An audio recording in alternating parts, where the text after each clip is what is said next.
యోగా అంటే మనందరికీ కష్టమైన ఆసనాలనే తెలుసు. కానీ యోగలో 5 రకాలుంటాయని తెలుసా? అష్టాంగ యోగ, ధ్యాన యోగ, కర్మయోగ, జ్ఞాన యోగ, భక్తి యోగ.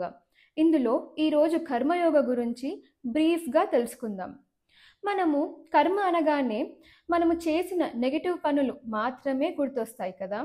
కానీ కర్మ అంటే మనము చేసే పని, యాక్షన్ లేదా మనము చేయాల్సిన బాధ్యతలు కూడా. ఇప్పుడు యోగా అంటే మన శరీరం, మనసు ఇంకా ఆత్మను ఏకం చేసే కనెక్షన్ లాంటిది. కర్మయోగ గురించి శ్రీకృష్ణుడు భగవద్గీతలో కూడా చెప్పాడు. కర్మయోగ అంటే మన కర్తవ్యాలను నిస్వార్థంగా ఆచరించే పద్ధతి. అది ఏదైనా అవ్వచ్చు. మన ఫ్యామిలీ పట్ల కానీ, మన బాధ్యతల పట్ల కానీ, మన దేశం పట్ల కానీ, ఇలా ఏదైనా. మనం ముందు ఈ దేహంలో ఏ కర్మని పూర్తి చేసుకోవటానికి పుట్టామో అర్థం చేసుకోవాలి. ఇది అర్థమవుతే మన మనసులో కలిగే సగం అంతరయుద్ధం గెలిచినట్లే. ఇలాంటి ఎన్నో ఇంట్రెస్టింగ్ విషయాలతో మీ ముందుకు వస్తాను. మనోమాయ ఛానల్ని సబ్స్క్రైబ్ చేసుకోండి. నమస్కారం.